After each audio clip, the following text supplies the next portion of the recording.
তো বন্ধুরা ফাইনালি চলে এসেছি মোহনায়। আর প্রথমে আগে মাছটা নিয়ে নিই, ঠিক আছে? মাছটা আগে নিয়ে নিই। এগুলো কত হবে সাইজ? 1 কিলো এর থেকে একটু কম? 300 টাকা যে 500 টাকা। যখন আরো কাটবে তো আরো 4 গুণ টেস্ট হবে। আচ্ছা, তুমি ভরসা করে নিয়ে যাও, কার্ড নিয়ে যাও। হ্যাঁ, আমার সঙ্গে যোগাযোগ রাখতে পারো। কোনো 300 গ্রাম সাইজ থাকবে। না গলদা মানে ইলিশটাই আমার নেওয়ার ছিল। পাওয়া যাবে না। চলো তোমাদেরকে দেখাই যে কিভাবে প্যাকিং করে। তো অনেক দিনের আমার ইচ্ছা ছিল যে মানে এই মোহনা থেকে ইলিশ মাছ নিয়ে যাব। তো ফাইনালি আজকে আমার সেই ইচ্ছেটা পূর্ণ হলো। এর বেশি ওদিকে আর যাওয়া যাবে না, তাহলে আমার জুতো ভিজে যাবে। ভিজে গেলে কি হবে? তো দেখতে পাচ্ছ কি দারুণ একটা জায়গার মধ্যে আমি দাঁড়িয়েছি এখন। আর প্রচুর রয়েছে এখানে কিন্তু ঝাউ গাছ, প্রচুর ঝাউ গাছ আছে এই জায়গায়। তো বন্ধুরা আমি এখন যে জায়গাটায় রয়েছি এটা হচ্ছে তাজপুরের একটা অফবিট প্লেস, যেখানে অনেকে শুটিং করার জন্য বিশেষ করে আসে।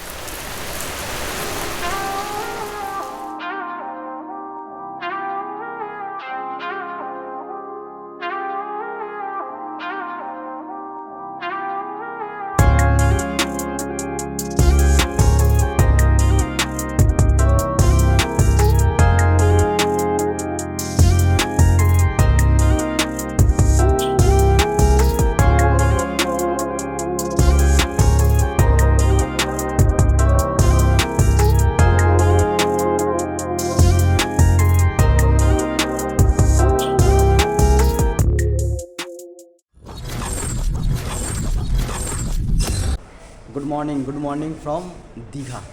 তো বন্ধুরা ফাইনালি আমি রয়েছি এখন দীঘায়। আর আজকে আমি এখান থেকে বেরিয়ে যাব। এসেছি গতকাল, এক রাত স্টে করেছি এখানে, এবং আজকে এখান থেকে বেরিয়ে যাব। তো আমি যে হোটেলটায় রয়েছি, দেখো এই যে হোটেলটা, এটা হচ্ছে ভিতরটা, আর এটা হচ্ছে রুম। এই হচ্ছে রুম। তো আমি তোমাদেরকে বাইরে থেকেও দেখাচ্ছি বেরোবার সময়। তোমাদেরকে বলে দিই যে এই হোটেলটায় মানে এই হোটেলের রুম প্রাইস, আমি যে রুমটায় রয়েছি মানে এই রুমটায় 600 টাকা লেগেছে। 1 নাইট স্টে 600 টাকা। সো তোমরা যদি থাকতে চাও অবশ্যই আসতে পারো এই হোটেলে, কম পয়সার মধ্যে পেয়ে যাবে। 1 নম্বর। 2 নম্বর হচ্ছে হোটেলের নামটা বলে দিই। হোটেলের নাম হচ্ছে হোটেল দ্য হিন্দুস্তান। হোটেলের নাম হচ্ছে হোটেল দ্য হিন্দুস্তান, যেটা তোমরা পাবে জাহাজবাড়ির অপোজিটে, মানে মেন রোড থেকে অপোজিটে চলে আসতে হবে। এদিকে বিচের দিকে নয়, অপোজিটে চলে আসতে হবে। এসে তোমরা পেয়ে যাবে, অথবা গুগলে সার্চ করলেও পেয়ে যাবে। তো মানে মিনিমাম প্রাইস হচ্ছে 600 টাকা। হয়তো আরও 2-100 টাকা কম হয়ে যেতেও পারে যদি বার্গেনিং তোমরা ঠিকঠাক করতে পারো। আমি বার্গেনিং করতে পারি না বলে হয়তো 600 টাকার মধ্যে হয়েছে। সো যাই হোক, আমার মোটামুটি ব্যাগ ট্যাগ গুছানো হয়ে গেছে, এই যে দেখতে পাচ্ছ। আর এখন আমি বেরিয়ে যাব এখান থেকে। আর এখন আমি যাব মোহনায় গিয়ে আমি ওখানে মাছ কিনবো। মাছ কিনে তারপরে আমি বাড়ির দিকে রওনা নেবো। এবার ঘুরতে ঘুরতে যাবো আর কি, মানে বাড়ি গিয়ে পৌঁছাবো হয়তো সন্ধ্যাবেলায়। তো চলো বেরোনো যাক।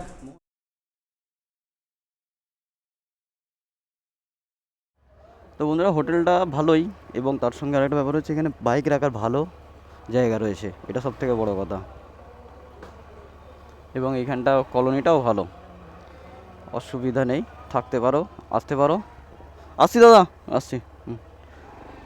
এই দেখো এই যে হোটেলের নাম। চলো আমি তোমাদেরকে একটুখানি রাস্তাটাও জাস্ট দেখিয়ে দিই। আমি এখন এখান থেকে বেরিয়ে মেন রাস্তায় যাব। তো কোনটাতে বেরোচ্ছি জাস্ট তোমরা দেখো, তাহলেই বুঝতে পারবে। এই যে এই বাঁকলাম, বেঁকে প্রথমে ডান দিকে বাঁকলাম, বাঁকার পরেই সামনে এই যে মেন রাস্তা, এটাই হচ্ছে মেন রাস্তা। এখন এবার আমি বাঁদিকে বাঁকবো। বাঁদিকে বেঁকে আমি ওল্ড দীঘামুখী হলাম। আর এদিকে ডান দিকে আমার হচ্ছে বিচ। আর আরেকটা জিনিস আমি তোমাদেরকে বলে দিচ্ছি, সেটা হচ্ছে যে জাহাজ বাড়ি এখান থেকে কিন্তু একদম কাছে, মানে জাহাজ বাড়ির কাছেই আর কি হোটেলটা। এই যে এই দেখো এইদিকে জাহাজ বাড়ি। ও বাবা, রাত্রির মধ্যে রাস্তা চেঞ্জ। কালকে শুধু এইখানটা ফেলাই ছিল, মানে পাইলিংটাই ছিল। এই যে এইগুলো বিছিয়ে দিয়েছে কাটিং ইটগুলো। দেখো এই যে মেন রাস্তাটা, এটা চলে যাচ্ছে মেন রোডে একদম। আর সামনেই হচ্ছে স্টেশন। চলো মোহনায় গিয়ে পৌঁছাই আগে, তারপরে তোমরা দেখতে পাবে যে মাছের মার্কেট বা মাছ কিভাবে প্যাকিং করে দেয় না দেয়। কি দাম আছে না আছে সব কিছুই আমরা কিন্তু জানতে পারবো ভিডিওটার মাধ্যমে। এই দেখো সকাল থেকে এখানে কিন্তু লাইন চালু হয়ে গেছে মন্দির দর্শনের,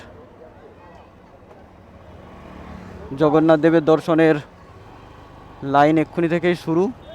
সব লাইন দিচ্ছে, আগে ওখানে জুতো জমা করতে হয় কাউন্টারে, জুতো ব্যাগ ট্যাগ এসব জমা করে তারপরে প্রবেশ করতে হয়। আর এই যে লাইন, এই লাইন দিয়েই কিন্তু ভিতরে ঢুকতে হয়। আর দিনের বেলায় কিন্তু ভালো লাগছে, দারুণ লাগছে। এই হচ্ছে gate Chaitanyadwar. Bye bye Digha. হঠাৎ করে এলাম, হঠাৎ করে চলে যাচ্ছি ভাই। দেখো এটা হচ্ছে মানে মোহনা যাওয়ার মেরিন ড্রাইভ ভাই। আর এখানে একটা দারুণ কিন্তু ভিউ পয়েন্ট আছে। আমি জানি না তোমরা কতটা দেখেছো এই জায়গাটাকে, তো আমি তোমাদেরকে একবার দেখাচ্ছি। চলো, এই জায়গাটা, এখানটা কিন্তু হেভি। আর জলোচ্ছ্বাস দেখো ভাই, হো হো, দারুণ জলোচ্ছ্বাস রয়েছে।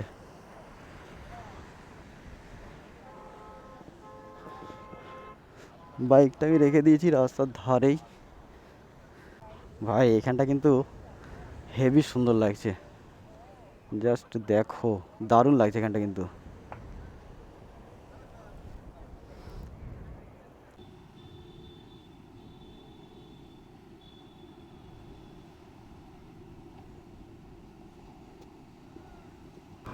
আর মেরিন ড্রাইভ থেকেও কম নয় মোহনার রোড।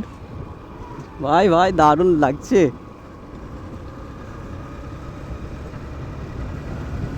তো আমি মোহনার কাছাকাছি চলে এসেছি কিন্তু।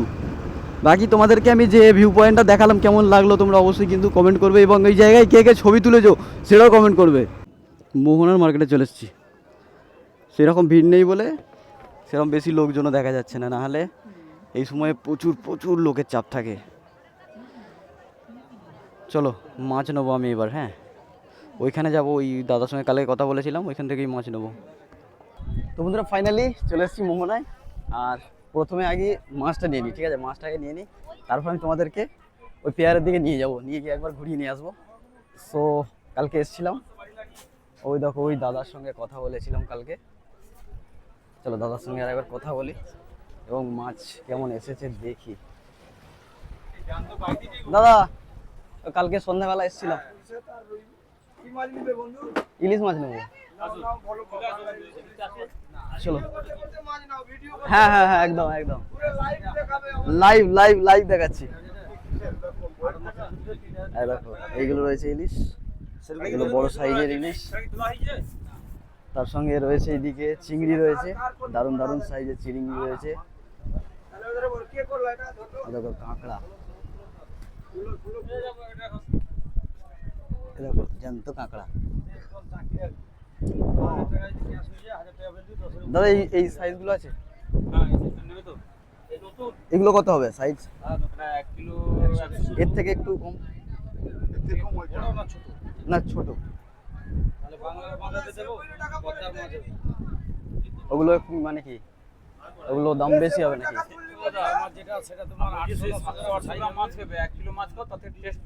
আচ্ছা, দাম খুব বেশি হবে না, 200 টাকা হেরফের হবে। এটা কত হবে তাহলে? এটা 1400 টাকা। 1400 হবে।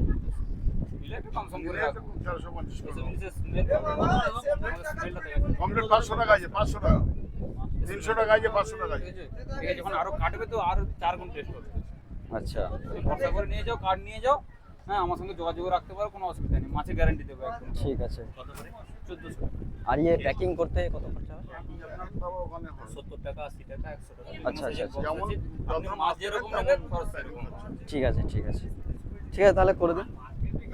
ওগুলো কি মানে কেটে করবেন না গোটা প্যাকিং করে দেন? ইলিশ মাছ গোটা নিলেও ভালো। গোটা নিলে হয়। পিস কাটার পরে ওই তেল মানে আইসটা দিলে তেলটা গলে যায়। আচ্ছা আচ্ছা, মানে কিরকম 1 কিলো 100 দেখে দেবো না একটু বড় দেখে দেবো? না ওই ওই রকমই দিন, ওর বেশি বাড়াতে হবে না। এই পলিথিনে দিতে হয়? ও আচ্ছা আচ্ছা আচ্ছা। এটা কত হলো? 1 কিলো 55 গ্রাম ওজন হলো। আমি যে মাছটা নিলাম এটার ওজন হলো 1 কিলো 55 গ্রাম। আর কি দেবো বাবু, আর কি দেবো? গলদা দেবো, বিগ সাইজ গলদা আছে দেখো, গলদা হ্যাঁ 250-300 গ্রাম সাইজ দেবো। না গলদা নয়, ইলিশটাই আমার নেওয়ার ছিল। ও না না না, ওই ইলিশটাই আমাকে। আর না হলে এই নিতে পারো লবস্টার। এটা তাহলে আমার মোট কত পড়বে? আচ্ছা এই 13 টাকা করে করো 1350 টাকা দিয়ে যাচ্ছে। আচ্ছা আর কি কিছু দেবো? আর কি না আর কিছু নয়।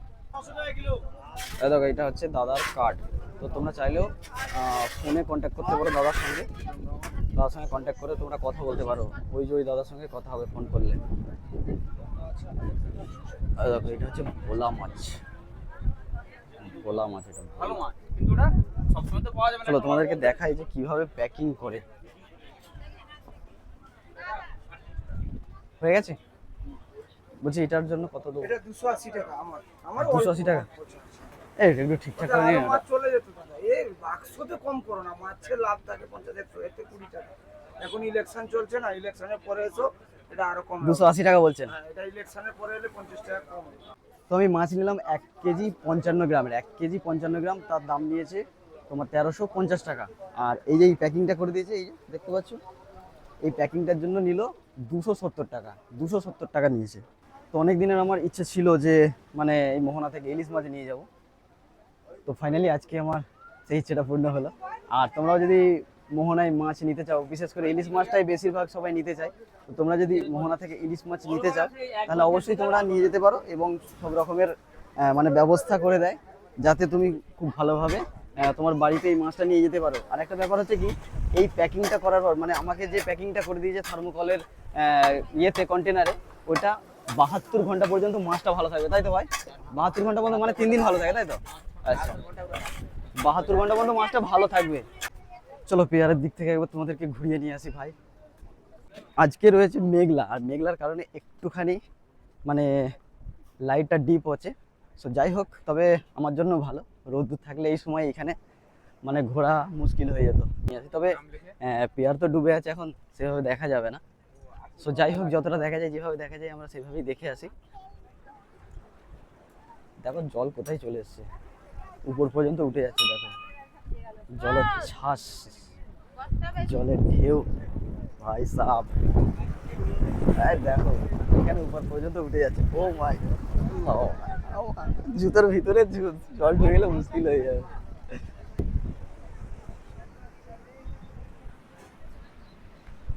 এর বেশি ওদিকে আর যাওয়া যাবে না, তাহলে আমার জুতো ভিজে যাবে। ভিজে গেলে কি হবে, মুশকিল হয়ে যাবে, চ্যাপচ্যাপ করবে ভিতরে, আর শুকোবে না, সারাদিন শুকোবে না। এত মোটা এর ইয়েটা, তো ভিজে গেলে আর শুকোবেই না। তো আমি ওই দিকে যেতে পারছি না তার কারণে, নাহলে আমি ওই পেয়ারের দিকে যেতাম এবং ওখান থেকে দেখাতাম তোমাদেরকে। তো বন্ধুরা ফাইনালি আমি কিন্তু নিয়ে নিচ্ছি আমার এই যে ইলিশ মাছ, আর এটাকে আমি ভাবছি আমার এই সাইডে ঝুলিয়ে নেবো এইখানে। বাকি দেখা যাক কীভাবে নেওয়া যায়। আমি ভাবছি ওখানে ডবল গার্ডার আছে, একটা গার্ডার এর সঙ্গে বেঁধে নেবো। বাকি ব্যাগটা মজবুত আছে, অসুবিধা হবে না আশা করছি, চলে যাবে খুব সহজেই। সো চলো, জলটা নেওয়া হলো না খালি, আর কিছু খেতে হবে হালকা করে, এটাই হচ্ছে ব্যাপার। দেখো এইখানেও রয়েছে মোহনার সব থেকে বড় মার্কেট হচ্ছে অ্যাকচুয়ালি এইটাই। যাই হোক চলো, আমি এখন যেদিকে যাচ্ছি সেটা হচ্ছে সমুদ্র সৈকত রোডের দিকে যাচ্ছি। আর আমি যাব শঙ্করপুর হয়ে তাজপুর যাব। তাজপুর থেকে আমি রাস্তা ধরবো মেন রোডের দিকে। আর আজকে আমি কিন্তু অন্য একটা রাস্তা দিয়ে যাব, মানে এই রাস্তা দিয়ে আমি কোনো দিন আসিও নি যাইও নি, সেই রাস্তা দিয়ে যাব। মানে ডেবরা হয়ে আমি যাব, কিন্তু ডেবরা হয়ে আমি NH-16 উঠবো, মানে একটু ঘুরতে ঘুরতে যাবো আর কি, যেহেতু আমার হাতে সময় রয়েছে। এইগুলোই মাছ ধরতে যাই নিয়ে। আর এখানে সার্ভিস এবং মানে হচ্ছে নতুন তৈরি করা, এগুলো সব এইখানে হয়, বুঝতে পেরেছো? এই যে কত বড় বড় লাগছে দেখো। আর এইগুলোই যখন ওই জলের মধ্যে দেখি আমরা, তখন কত ছোট ছোট লাগে দেখতে, কিন্তু কত বড় বড় দেখো। ওই দেখো রং কালার হচ্ছে, নিচের কালারটা করছে।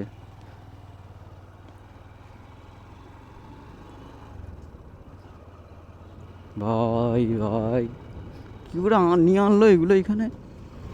ও আচ্ছা, এই তো জল দিয়ে লাইন করা আছে, তো একটু ঠেলে নিচে নেমে গেলেই তো। ঠেলে নয়, জল বাড়ে যখন তখন মনে হয় না ভাই। যাই হোক হবে, একটাকে দিয়ে আর একটাকে টানে, বা এরকমও হতে পারে। আর সত্যি কথা বলতে ওয়েদারটা না আমার উপর মানে কি বলবো, আজকে বর করেছে। সে বলে না সাপে বর করেছে, তো এই ওয়েদার আমার উপর বর করেছে। যাই হোক মানে দারুণ দারুণ, মানে যদি রৌদ্দুর হতো তাহলে হাল তো খারাপ হয়ে যেত, গরমে টেকা যেত না। কিন্তু দেখো এত সুন্দর মেঘলা হয়ে আছে, মানে হেভি লাগছে ওয়েদার, কি বলবো, ইজ বিউটিফুল। আর ভাই বাঙালির মেন খাবার কি বলো তো, মাছ ভাত। মাছ ভাত মানে অন্যান্য স্টেটের মানুষরা বলে যে বাঙালি মাছ ভাত খাতা হয়। সো যাই হোক, এইদিকে এলেই বোঝা যায় যে ভাই মাছের কি ক্রেজ, এত এত পরিমাণের ভাই কি বলবো, ওই মাছের ভেড়ি হচ্ছে, মানে আগে থেকে ছিল এবং এখনও আরও অনেক হচ্ছে, বুঝলে। হচ্ছে শঙ্করপুরের বিচ। আমি ভাবছিলাম যেটা, সেটা হচ্ছে যে জল ভরতে হবে, জল বোতলটায়। আমি এই জল সত্তরের এটা দেখেই দাঁড়ালাম, কিন্তু মনে হচ্ছে খারাপ খারাপ। ও এটা পে অ্যান্ড ইউজ, এখানে নেই। চলো, শঙ্করপুরের এই কারুকার্য দারুণ লাগে, হেভি লাগে, দারুণ করেছে। প্রত্যেকটা এক একটা চিত্র আছে,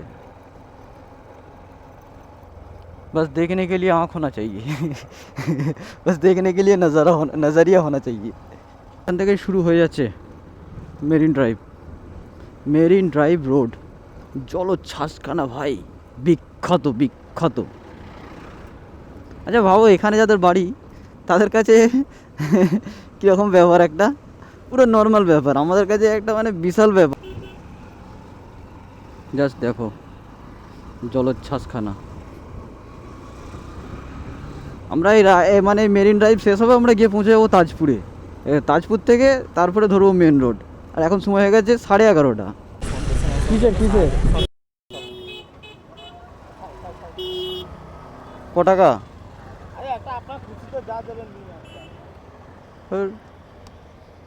এরকম জোর করে লোককে আটকে করলে হয়?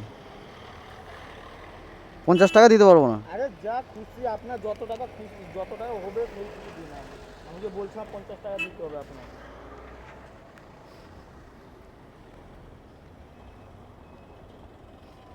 Thank you. এইগুলো ঠিক হচ্ছে না, মানে এটা মেন রোড, এখানে গাড়ি আটকালে জ্যাম হয়ে যাবে।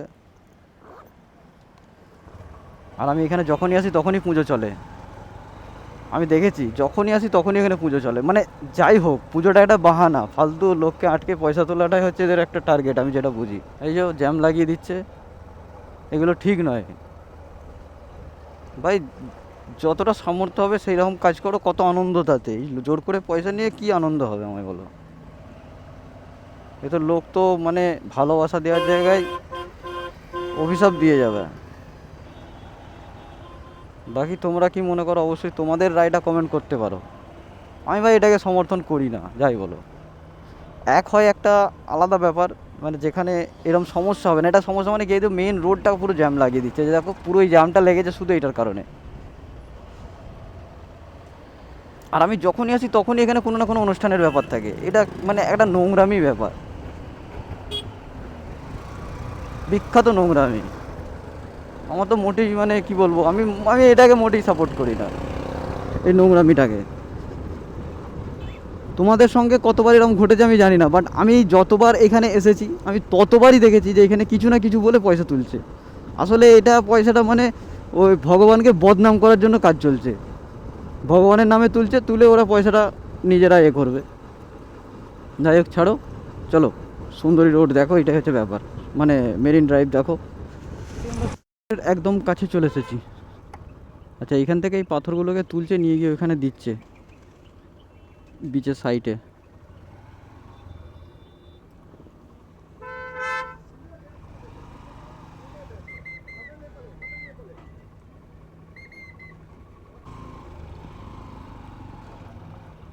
এই যে তাজপুরের সৈকতের রাস্তা।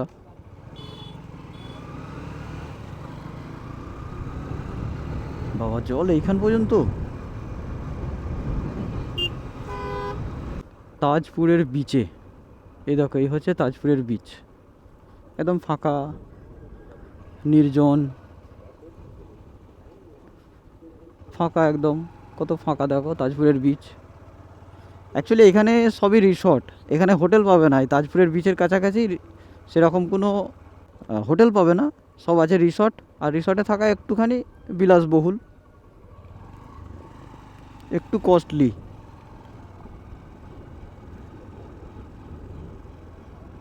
দেখি দারুণ লাগছে, খুব সুন্দর সাজিয়ে রেখেছে কিন্তু তাজপুরের বিচকে।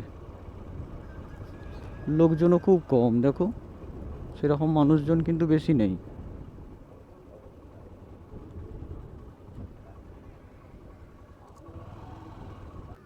চলো একটুখানি ওদিক থেকে ঘুরে আসি।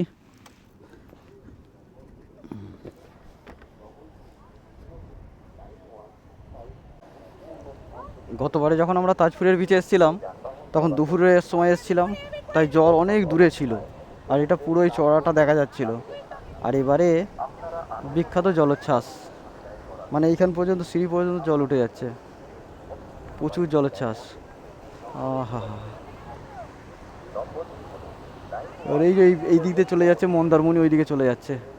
আর তাজপুরে ছোটো ছোটো বেশ অনেকগুলোই ব্রিজ রয়েছে, বিচ রয়েছে, তার সাথে সাথে আছে ফ্লোটিং হোটেল। ওই দেখো দূরে একটা রয়েছে ফ্লোটিং হোটেল, ওখানে বসে খাওয়া দাওয়া করতে পারবে, যেটা পুরোপুরি একদম জলের উপরে। এখন আপাতত জলের উপরে রয়েছে, তবে জল যখন কমে যায় তখন আবার চড়ার উপরে থাকে।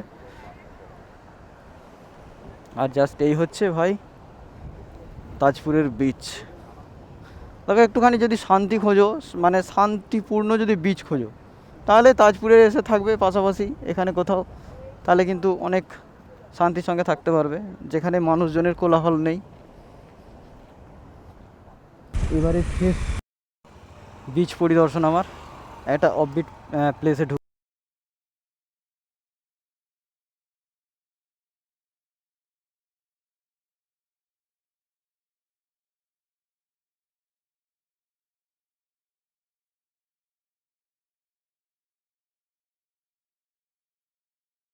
দেখতে পাচ্ছ কি দারুণ একটা জায়গার মধ্যে আমি দাঁড়িয়েছি এখন।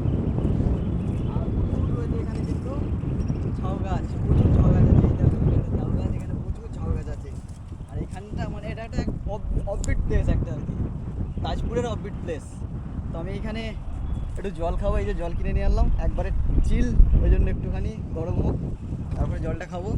আর একটা নিয়ে এসেছি সফট ড্রিঙ্কস, এটাও খাবো, খেয়ে তারপর এখান থেকে এবার বাড়ি যাবো, বুঝতে পারছো। আর আমার বাড়ি মোটামুটি এখান থেকে 200 কিলোমিটার রাইড করতে হবে। আর এবারে আমি একটা যাবো অন্য রাস্তা দিয়ে, হয়তো আরও 20 কিলোমিটার মতন বা 30 কিলোমিটার মতো বেশি হতে পারে। যাই হোক, তো নতুন রাস্তা দেখবো, এটা হচ্ছে একটা মানে এক্সাইটমেন্ট যা বলো। চলো নতুন রাস্তা এবার একটা দেখা যাক। জায়গাটা দেখতে পাচ্ছ দারুণ, এসে গেছে।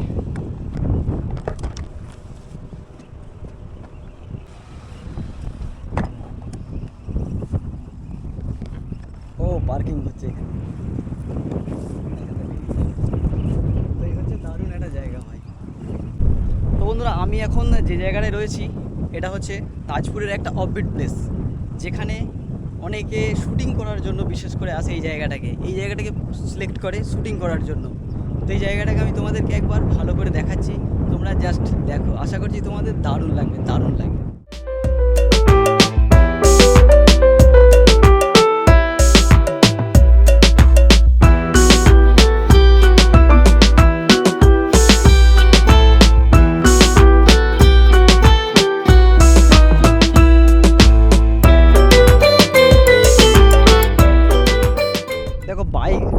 এলেও বাইক নিয়ে ওই দূর পর্যন্ত ঘোরা যেতে পারে, ওই দূর পর্যন্ত যাওয়া যাবে। ওই দেখো ওই দাদারা গেছে ওইখানে, ওইদিকে ঘুরতে গেছে।